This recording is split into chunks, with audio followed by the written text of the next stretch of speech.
Nous revoilà pour reprendre pour cet après-midi. Nous avons en ligne via Webex notre intervenant suivant, Adrienne Méric, qui est connecté. Oh, bonjour Adrienne. Du coup, juste un tout petit instant. Donc on va repartager la présentation comme ça en ligne. Vous pourrez aussi en profiter.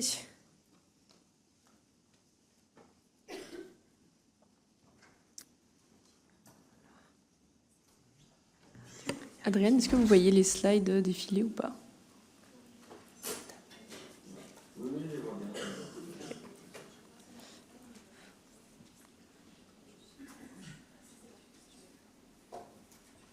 Merci.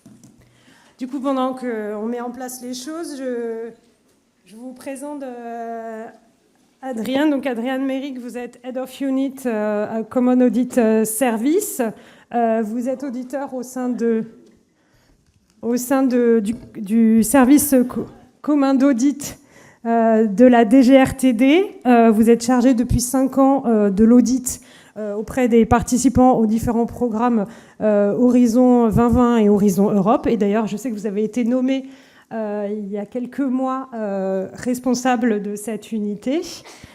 Et auparavant, vous avez travaillé au sein de la Cour européenne des comptes, dont on parlait ce matin, qui a participé à des audits de performance et de conformité dans ce cadre. Donc voilà, donc ravi de vous accueillir en ligne cet après-midi pour nous parler des audits et des contrôles ex post. Voilà. Donc si la technique est avec nous, je vous laisse la parole. Adrienne. Est-ce que vous m'entendez? Parfaitement. Très bien. Je vais juste apporter une petite correction. Je ne suis pas le head of unit, je suis juste le... Ah, pardon. Un auditeur au sein de la... Ok, autant pour moi. En l'occurrence, nous partageons le même prénom, ce qui peut prêter à confusion. Ah, très bien. D'où ma confusion. Très bien. Écoutez, je vous ai donné une promotion. Pour participer, pour vous faire cette présentation comme il a été décidé. Je peux commencer peut-être à faire... Est-ce que si je dois partager quand même mon écran pour que je puisse faire la présentation ou pas? C'est comme vous le souhaitez. Vous pouvez le faire, en effet, si vous le voulez. Oui, ça me permettra juste de peut-être d'avoir le faire contrôle. défiler les slides plus simplement. Je vous en prie, faites. D'accord, c'est très bien. Alors, je vais juste regarder ça. Tac. Juste une petite seconde entre-temps. On peut mettre présentation. Et ça, c'est OK.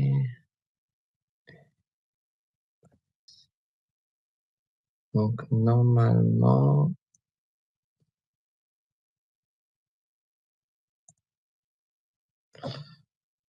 Est-ce que vous voyez ma présentation ou pas, finalement? OK, c'est celle-ci. Est-ce que c'est le cas pour maintenant? D'accord. Oui. D'accord, parfait. Est-ce que si je déplace les slides, cela marche parfaitement? Est-ce que cela marche, c'est bon? Alors là, on est toujours sur la première diapositive. D'accord, je vais voir alors si c'est de l'autre côté que ça s'est affiché. Juste 2 secondes, je reviens. Normalement, ça devrait être là, ça devrait être bon. Est-ce que on a un share? Bon. Normalement, ça devrait être bon là. Alors. Ok, parfait. Là, ça devrait passer. Très bien, oui. Ok, c'est super. Alors, je vais faire la présentation, si vous le voulez bien, en anglais, car en l'occurrence, l'ensemble des présentations sont faites en anglais et ce sera beaucoup plus simple, je pense, mais j'aurai aucun problème à répondre à l'ensemble des questions ensuite en français si c'est nécessaire. Vous pardonnerez les petits anglicismes de temps en temps s'il y en a, c'est l'habitude, et si après je devrais switcher sur un terme plus en français, je ferai mon maximum. Écoutez, merci déjà de participer à cette petite présentation qui sera, je pense, assez rapide, même s'il y a des points importants qui pourront être apportés pour l'ensemble des bénéficiaires qui sont présents pour répondre à un certain nombre de questions. Il y aura 2 petites parties, la manière, comment est-ce que vous pouvez préparer un audit et comment éviter les plus grosses erreurs. Donc, Maintenant, je vais switcher en anglais. Veuillez me pardonner. So how to prepare for an audit? First of all, do not really panic or do not really go through any kind of situation. These audits are financial audits. I will focus only on that, and we are not doing any kind of compliance or performance audit here. We will be focusing on the financial parts. So the auditors are coming. What to do? First of all, as I was saying, do not panic. It's a common procedure. We will have a whole thing to follow and a whole list of checks that you will also know beforehand. So it is not something totally new to you when we arrive. You got a mail first, so you will receive first an email with all the information that you have to provide. And first of all, understand the audit scope and the requirements. This is the main idea. Get a LEO and an audit contact point, then a calendar, verify that the visit dates that we will propose are the one that suits you as well. That make some match, the financial statement and the accounting records needs to match. So first of all, check that your financial statement are matching with your accounting records. Gather and upload the requesting documents. We've got Annex 1, Annex 2, and Annex 3. Annex 1 will be just a list of documents that you need to provide prior to the audit and also while we are on the spot. Annex 2 will be a list of questionnaire that we just need to understand what is the situation of the beneficiary, what is the kind of other projects he's been working on, and so on and so forth. And Annex 3, which is, I think, the most important, is the breakdown of costs. And first of all, check that your breakdown of costs match with the financial statements. That's really important. No surprise, as I was saying, we will be following the indicative audit program, which is available online. And you have all the steps of the audit and also which type of question and which type of category and which type of even checks we will be performing. So nothing is new, and you can also have more information there.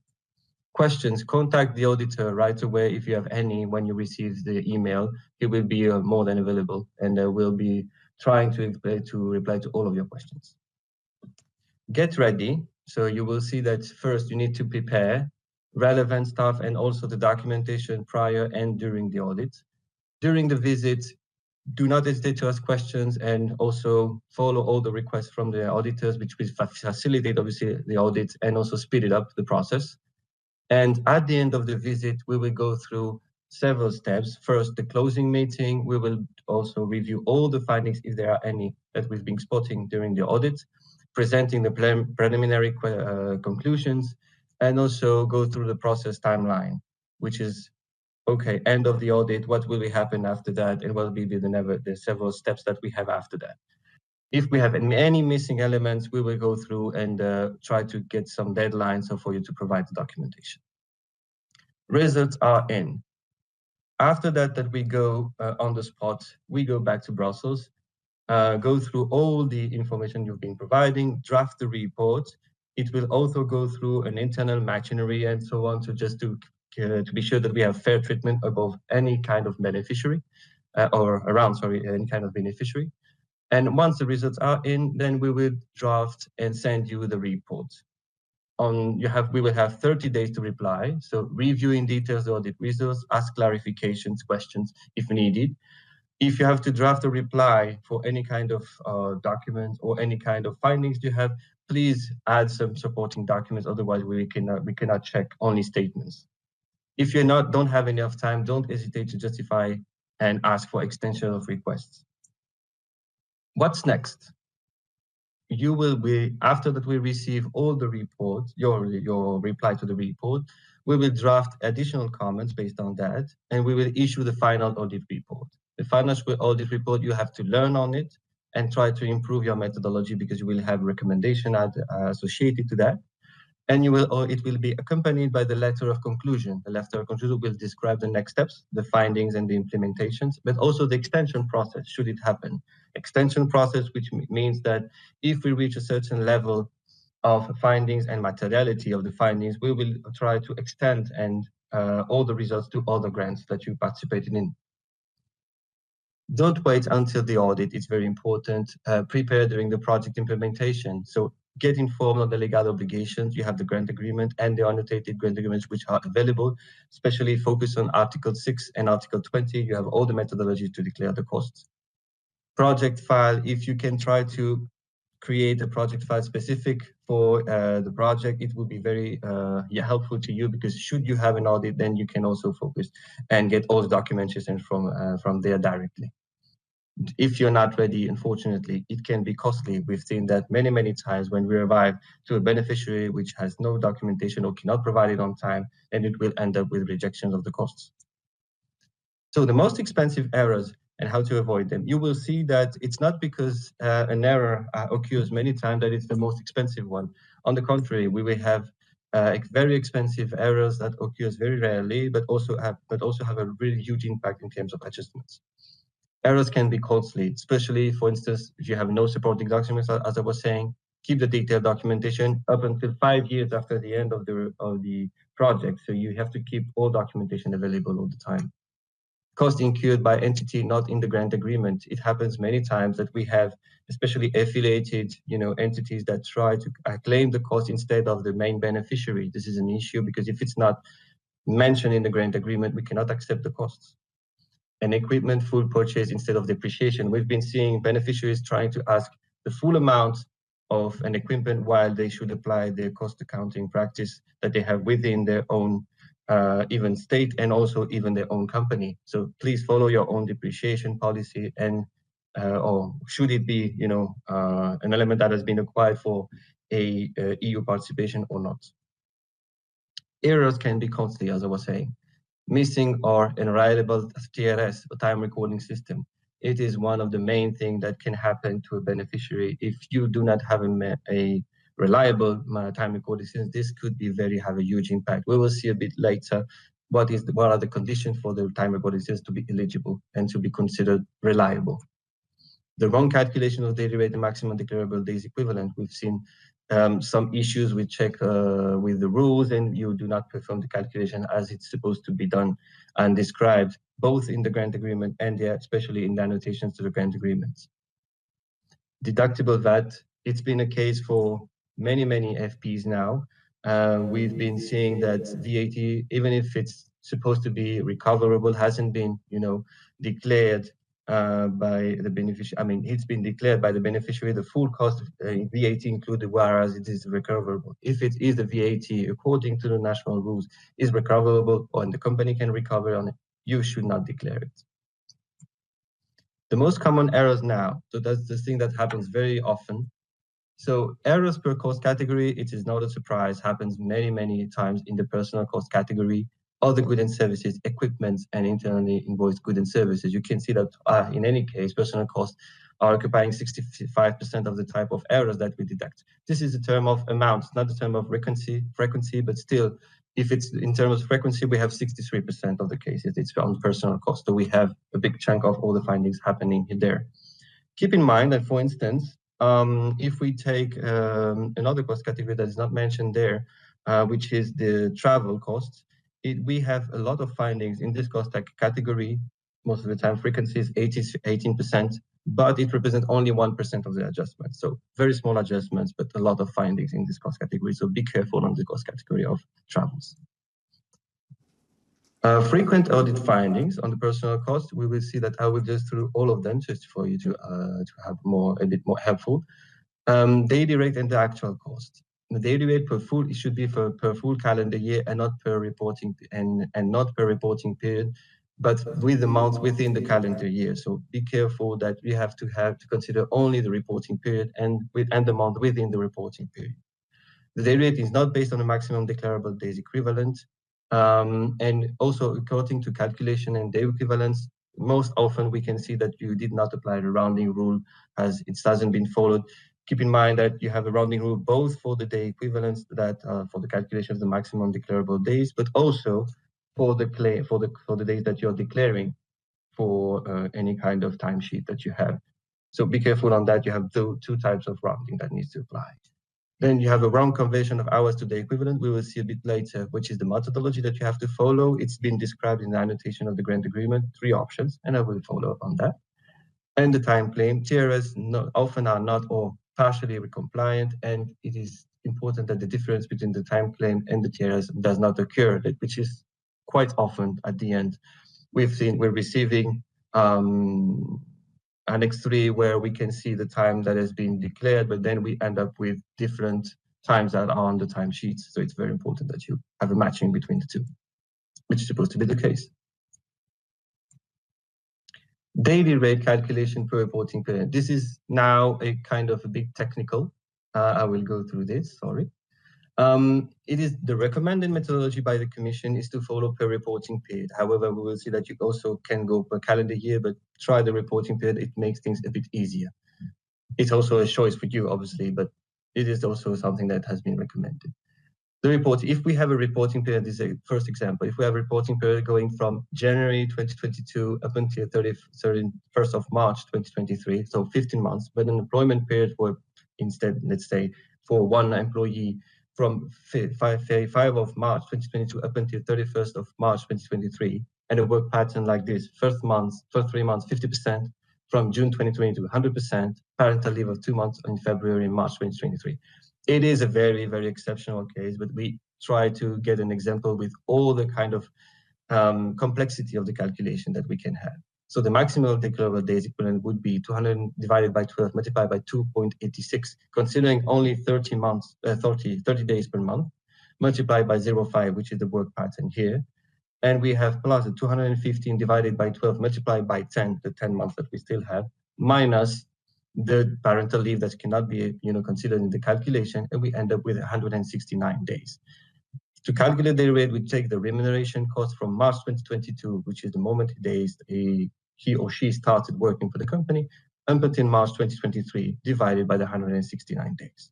That's the methodology required by the Commission. If you go for per calendar year, calculation is a bit more complex to me, but it's still eligible, but it has to be consistent, which is, it has to be your cost accounting practice. It also needs to be applied for any kind of grant you apply on. So you cannot go for calendar year for one grant and maybe for per reporting period for another grant. So be careful of that. I will not go through all the calculation. If you want the more details, you can go, we'll have the slides and you can go through that. Just be careful that, to me, it makes the calculation a bit more complex here because you have to calculate 2 times. Conversion of hours to day equivalents. It can happen many, many times. It has been authorized, especially by a small asterisk within the annotation of the grant agreement, that you can also declare your, instead of days, hours. For this conversion, it has to be done once per person and per reporting period. And it is the hours worked by the person on the action during the reporting period divided by number of hours of a day equivalent. What is the number of hours of a day equivalent? It could be either 8 hours, or the option 2, which is average working hours per contract, or option 3, the standard productive hours. Be careful again that you have to apply the same methodology for the conversion per at least, let's say, categories within the employees. That needs to be kind of consistent even between grants and also between periods. So be careful on that. The time recording system now, which is, I think, the main issue and the main thing that you need to focus on.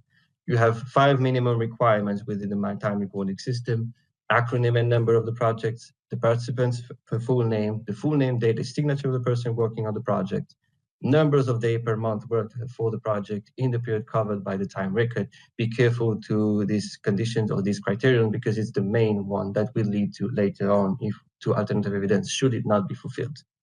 Supervisor full name, data signature, and the reference to the project, task, or work package described in Annex 1 of the grant agreement. We have an example here, which is quite interesting. If we have, for instance, criterion 4, as I was saying, missing, then the TERS will not be considered reliable, and then we will go for alternative evidence. I will describe a bit later what is the procedure of alternative evidence. Should we have other criteria, not fulfilled, we can ask additional elements, additional evidence, additional checks that would maybe try to clear the kind of doubts we have on the time recording system and its reliability. However, should we not have the insurance for the additional evidence that's been provided, then we will still have to go for alternative evidence, which is a very heavy and long procedure. The time recording system, if it's not reliable, here what's going to be produced. It is a bit funny because in this case, it has been the case that has been selected is a case that I had. It was mine it was a French case. I went on the spot And the company merged with another company between the period that it was analyzed and the new period. So they told me that unfortunately they had no access to the electronic time recorders that they had before because the provider was not existing anymore. What was indeed then possible? We would have to go for the procedure called alternative evidence, which is, could you gather email exchanges, calendar showing the meeting schedule, meeting agendas, presentations, deliverables, beneficiaries calculation of the time spent, all the elements that really could lead us to understand what was really the time spent by any of the employees on the action. And believe me, it is very time consuming and it's very complicated to analyze. And keep in mind that according to annotations to Article 20, all the documents you will provide need to have the 3 criteria fulfilled, which is identification of the person concerned, link to the project, and the very hard last one, which is the possibility to quantify the time. So based on that, we had a recalculation of the eligible cost, and we accepted nearly 30%, which is compared to the total amount is really, really few. So that you can see that a small error and a small element can really lead to very hard and strong cost adjustments.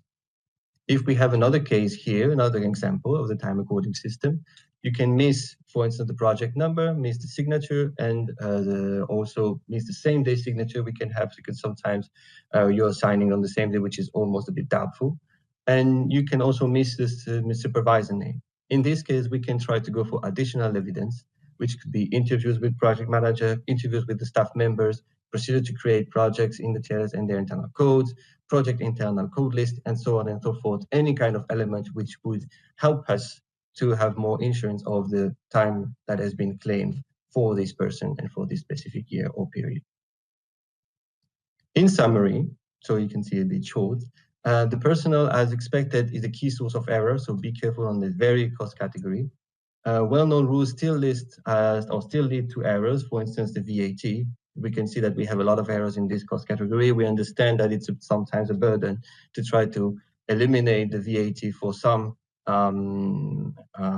costs or some categories, and to perform these very checks where it's not a lot of costs. And look out for errors that are not so frequent, but that cost a lot of money. So, questions, and I'm listening. And I hope I was clear enough.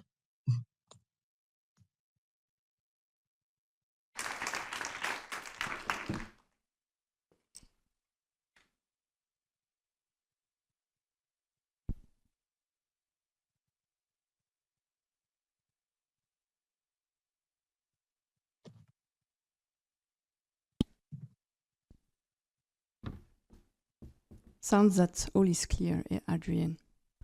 Oh, super. Si vous avez, bon, j'attends 2 petites secondes, mais si vous avez quelques questions que ce soit, il y a des questions. Je reste disponible. Allô? Oui.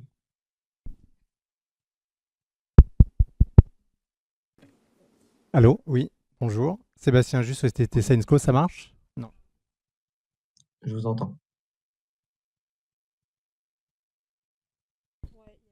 Il faut parler près du micro. Allô? Oui. Oui. Bonjour. Sébastien Just, Société Scienceco. Merci pour la présentation. J'avais une question sur la slide 16, juste pour bien comprendre votre calcul. Dans la première partie de votre équation, d'où vient le 2,86? C'est très simple. En fait, vous avez 30 jours à peu près dans un mois, quel que soit le mois, on considère. Donc, en fait, on va considérer 3 mois, mais ici, vous avez la personne a commencé le 5 mars. Donc, on enlève cet élément-là et ça ne fait pas multiplier par 3, ça fait multiplier par 2,86. Voilà. C'est tout.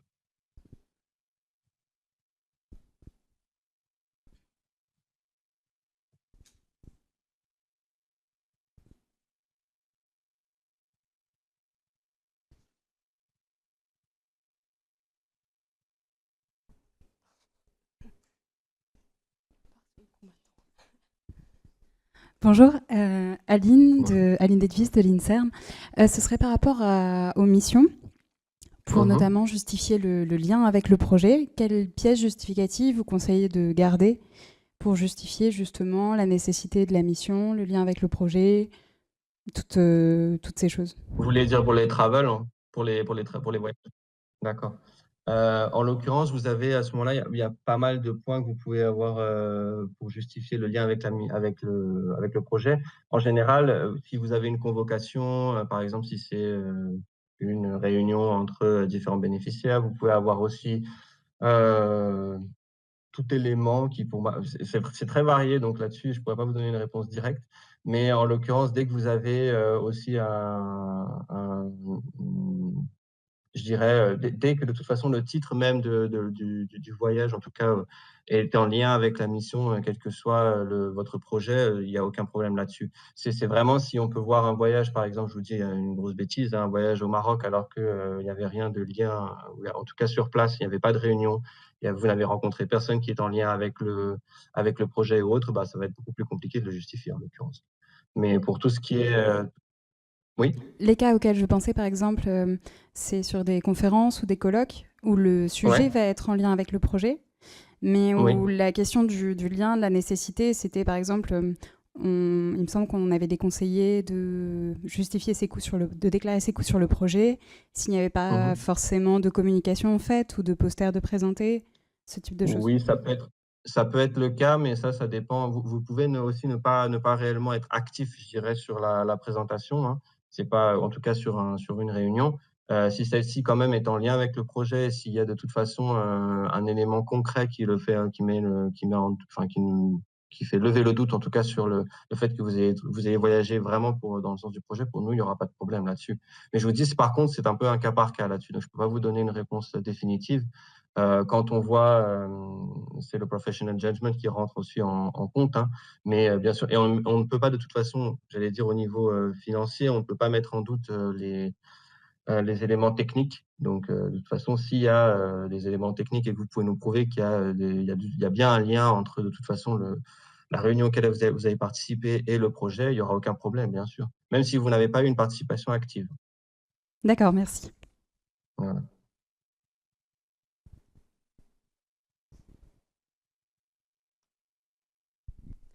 Bonjour, Aurélia Bonjour. Custer du Centre hospitalier universitaire de Nantes. J'avais une question Mhm. par rapport au congé paternité-maternité. Parce que là, vous Mhm. enlevez dans votre exemple le temps du congé. Ouais. Et quand il y a Mhm. un maintien de la rémunération par l'employeur, en partie, Mhm. est-ce qu'il faut aussi retirer la rémunération pendant ces 2 mois de congé? Oui, parce qu'en fait, vous n'êtes pas actif pour nous, vous n'êtes pas actif sur le projet à ce moment-là. Donc on enlève la durée et la rémunération de ces 2 mois-là. La rémunération, voilà. Ok, Exactement. très bien, merci. De rien. Oui, bonjour Aurore, j'aurais une question. Combien de temps on doit garder les documents après la fin d'un projet? 5 ans. Donc, c'est un peu long, mais normalement, c'est à conserver parce qu'on peut vous auditer encore 5 ans après la fin du projet. Bonjour, j'aurais une question s'il vous plaît sur les équipements en utilisation à 100%. Quels sont les attendus en Mhm. termes de justificatifs? Vous avez en fait, ça dépend, mais mettons que par exemple, si vous avez certaines procédures au niveau national, mettons que c'est les normes comptables prévoient que, je ne sais pas une bêtise, si vous avez certains pays, par exemple, si ça coûte moins de 800 euros, bah, à ce moment-là, ça peut être considéré directement comme un coût, mais à ce moment-là, vous ne le mettrez pas forcément en équipement, vous pourrez le mettre directement en goods and services, si c'est un élément vraiment spécifique. Mais normalement, tout équipement qui est acheté, s'il a plus d'une certaine valeur et que si vos procédures comptables nationales prévoient que ça doit être déprécié, bah, à ce moment-là, on attendra la même chose au niveau pour les éléments européens. Voilà. Mais je parlais plus en termes d'utilisation. Si un équipement n'est pas utilisé à 100%, nous, par exemple, on fait des feuilles de temps d'équipement. S'il est utilisé Exact. à 100%, en cas d'audit, qu'est-ce que vous allez regarder? S'il est utilisé à 100% pour le projet, à 100% pour le projet, Oui, oui, bah, à ce moment-là, on va regarder juste la dépréciation, en tout cas, qui a été faite sur les années. Voilà. S'il n'est pas utilisé à 100%, à ce moment-là, ce sera au prorata également. d'accord.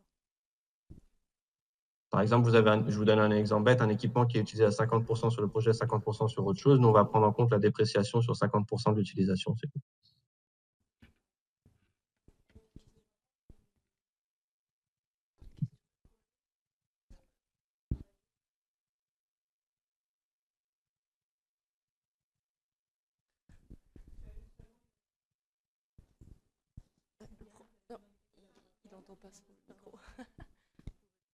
Pardon. Je disais que par un équipement qui n'est pas utilisé à 100%, donc on a les feuilles de temps, est-ce que là, on va devoir prouver que seule l'équipe qui travaille sur le projet a accès à l'équipement ou pas du tout, ça sera seulement les amortissements comptables? Ou bien vous allez vouloir voir par exemple les cahiers de laboratoire ou avoir une... Bah, ça, oui, ça sera également nécessaire. C'est-à-dire que vous m'avez dit donc pas utilisé à 100%, c'est bien ce qu'on a dit. Justement, c'est le contraire. Un équipement utilisé à 100%, quels sont les justificatifs attendus? À ce moment-là, s'il est utilisé à 100% sur l'action, ce sera juste que l'amortissement classique, j'allais dire, enfin, on va dire linéaire ou en tout cas pondéré, ça dépend. Mais en tout cas, s'il est utilisé à 100% sur l'action, on n'aura pas besoin de l'ensemble je dirais, du cahier de temps d'utilisation pour chaque personne et autres. Voilà. Donc, si vous considérez qu'il est utilisé à 100% sur l'action, pour nous, ce ne sera pas nécessaire d'aller plus loin. Tout dépend, bien sûr, après de comment vous présentez ça. Si après, ça devient un peu le fouillis, on va vous demander plus de documents. Voilà.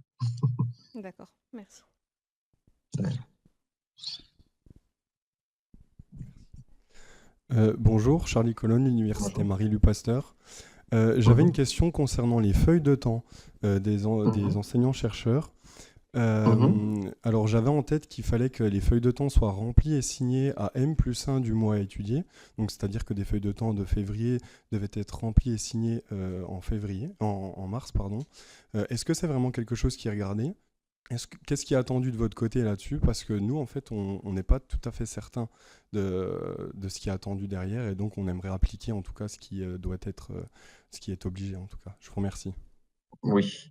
Alors, si on parle des feuilles de temps, vous parlez donc quelque chose qui est lié, je vais vous demander une petite question. Est-ce qu'on parle de quelque chose qui est en électronique ou vous parlez bien de quelque chose qui est en papier? Écoutez, si vous pouvez m'apporter une réponse pour les deux aspects, ça m'irait. Je vous remercie. D'accord.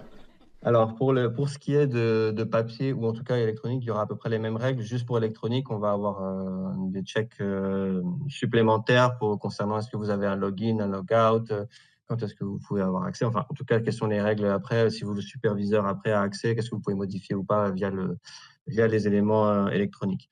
Concernant par contre après sur la partie papier, enfin les 5 éléments que j'ai mentionnés précédemment, pour la signature, en général, on a une tolérance. On peut vous laisser jusqu'à 10 jours, un petit peu comme ça pour la signature des feuilles de temps du mois précédent. Mais ça doit être fait de toute façon de manière mensuelle. Ça, c'est important. Vous ne pouvez pas signer ça à la fin de la période, j'allais dire, et signer toutes les feuilles de temps. Hein, c'est pas possible, ça. Donc, ça doit être fait normalement. On devrait avoir une feuille de temps mensuelle. Voilà. Donc, si vous prenez par exemple aussi, je vous recommande, parce que ça a été recommandé également par la commission, de prendre le template. Je crois que ça a été également présenté par mes collègues de H1, mais en l'occurrence, vous avez un template qui est disponible pour déclarer votre temps. Et là-dessus, il y a bien justement les éléments par jour. Enfin, vous avez le nombre de jours pour le mois, et donc ça devait bien signer tous les mois avec une signature de vous-même, en tout cas de l'employé, et du superviseur après derrière. Voilà. Donc ça, par contre, restez sur le fait que vous avez une petite tolérance, mais si vous signez ça vraiment, par exemple, je prends une bêtise, hein, mais si vous avez la feuille de temps de mars qui est signée fin avril, c'est un peu problématique pour nous. On préfère qu'elle soit signée quand même dans les 10 jours ou une semaine après à peu près. Voilà. Bonjour. Est-ce que j'ai répondu à votre question? Oui, bonjour, Kitty Papadopoulou du CIAM de Montpellier. Je reviens sur votre réponse concernant le calcul de congé parental.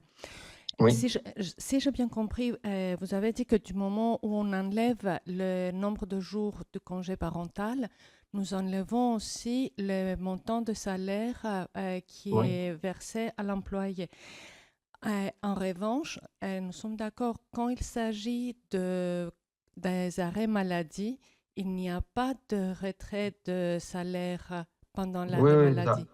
Les arrêts maladie sont considérés dans les 215 jours. Si vous prenez les 215 jours, normalement, si on fait un petit calcul en France, en général, les personnes travaillent 258 jours. On enlève après tous les éléments de ça et on considère dans les 215 jours qu'il y a aussi les arrêts maladie et autres.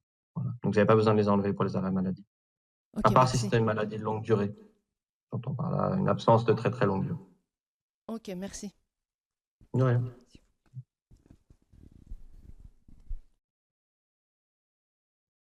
Vous préférez les feuilles de temps papier ou est-ce que vous recommandez davantage d'utiliser un système en ligne? Je n'ai pas n'ai pas d'avis sur le sujet, je peux pas vous en donner un. Pour la praticité, je dirais que pour vous, c'est plus simple. Ça dépend également, j'allais vous dire, ça dépend également de la taille de l'entreprise. Il y a beaucoup d'entreprises, si ce sont des petites entreprises, des PME ou autres, mettre en place un système électronique, c'est très chronophage et donc c'est plus simple de fonctionner avec, par exemple, les templates qui sont proposés par la commission. Si vous pensez qu'un système électronique est plus simple pour vous, allez-y, mais je peux pas vous donner de réponse là-dessus. J'ai pas de préférence. En tout cas, pas au niveau, en tant qu'auditeur pour la commission, non. D'accord, merci. De rien. Oui, bonjour, Eric Attal, IRT Bicom. Par rapport aux équipements, est-ce que les équipements qui ne sont pas entièrement dépréciés sur le projet, typiquement on prend un serveur sur 3 ans, est-ce qu'on peut l'amortir complètement sur le projet au final? C'est-à-dire mettre son prix total du coût d'achat, même en sachant qu'il ne sera pas forcément réutilisé ensuite? Oui, mais vous ne pourrez mettre que seulement la dépréciation qu'il y a eu sur les années pendant le projet, c'est tout.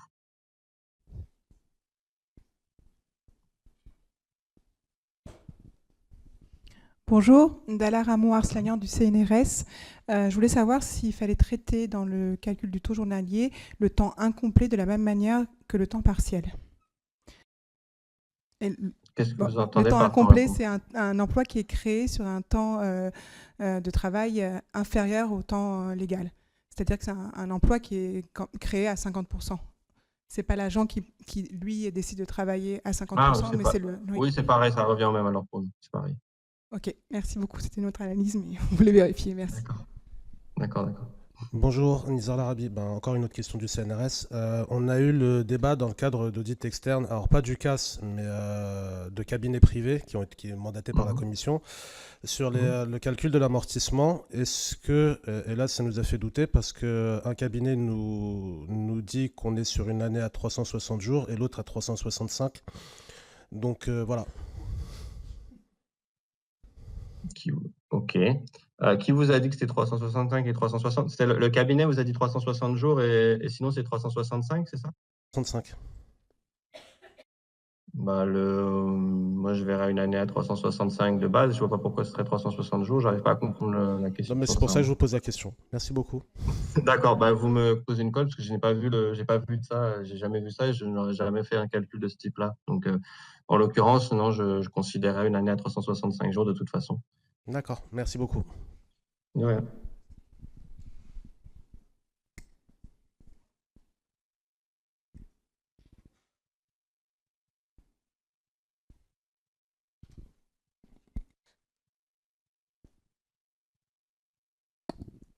Merci.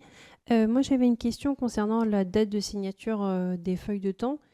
Parce que nous, la pratique, c'est plutôt de les imprimer pour la période qui se termine, en fait. Donc, à ce moment-là, est-ce qu'il faut quand même les imprimer plutôt mensuellement et faire signer à chaque fois, ou est-ce que ça va si c'est les 10 jours après la date d'impression pour la fin de période, en fait? Alors, normalement, elles doivent être signées mensuellement. Donc, elles devraient être imprimées tous les mois et signées. Si vous le faites à la fin de la période, c'est problématique. Merci.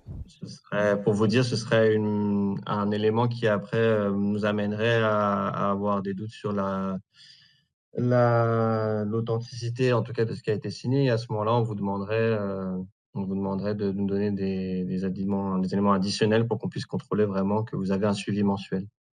L'important vraiment dans tout ça, à chaque fois, c'est qu'on ait un suivi mensuel du temps. Il n'y a pas un suivi à fin de période du temps. Voilà. Passer sur, parce on essaie d'avoir quelque chose qui est représentatif vraiment du temps passé et on se dit qu'à fin de période, il est difficile de déclarer le temps que vous avez passé en juillet 2022 par rapport si on est 2 ans plus tard, quoi. Ou en tout cas 1 an et demi plus tard. Je crois qu'on n'a plus de questions. On vous remercie beaucoup, Adrien, pour... Ah non, pardon, on a une dernière question.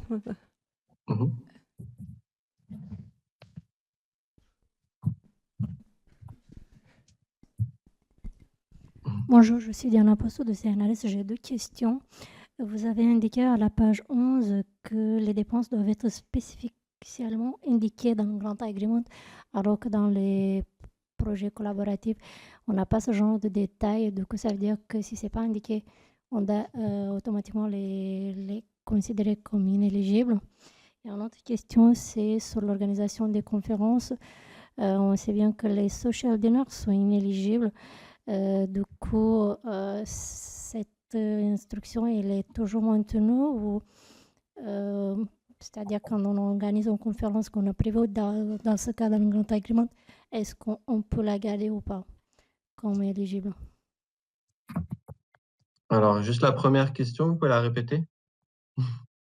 C'est que vous avez dit que les coûts doivent être spécifiquement mentionnés dans le grand agreement, alors que dans les projets collaboratifs, on n'a pas ce genre de détails dans le grand agreement.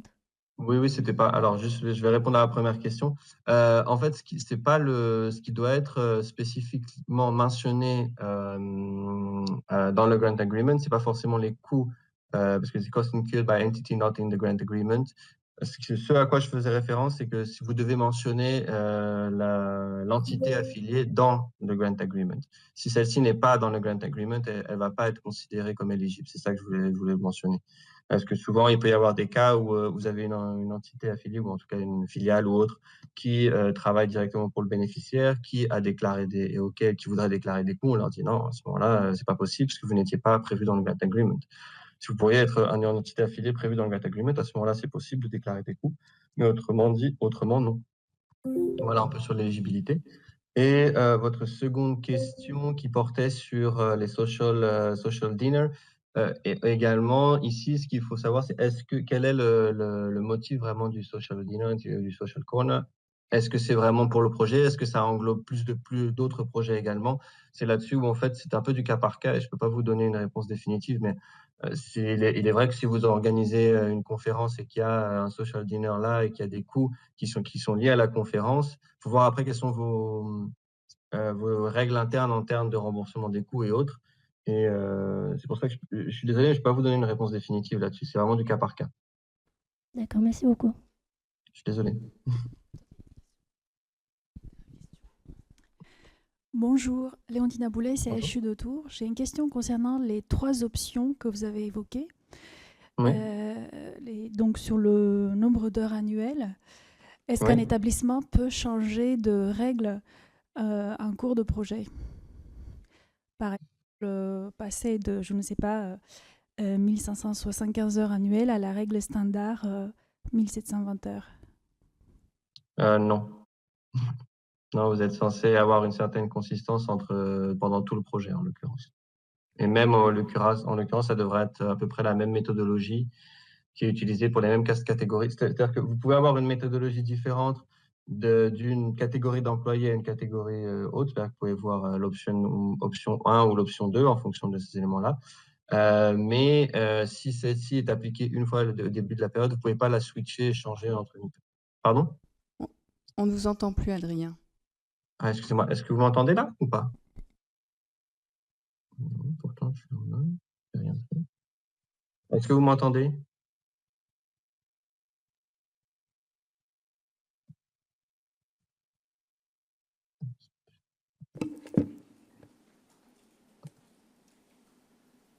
Est-ce que vous m'entendez maintenant? Reparler. Je parle? Est-ce que vous m'entendez? C'est bon, c'est revenu. Ok, je sais pas. J'ai juste arrêté de faire le share de la présentation. Comme je disais, en fait, vous pouvez avoir différentes options qui sont appliquées en fonction des sous-catégories de personnel. Hein. J'allais dire, je vous dis une bêtise, mais j'en sais rien, des cols bleus, cols blancs et autres. Mais en l'occurrence, si vous avez une méthodologie qui a commencé à être appliquée, oui, dans une période, il faut que vous ayez une certaine consistance, il faut qu'elle soit appliquée dans toutes les périodes pendant le projet.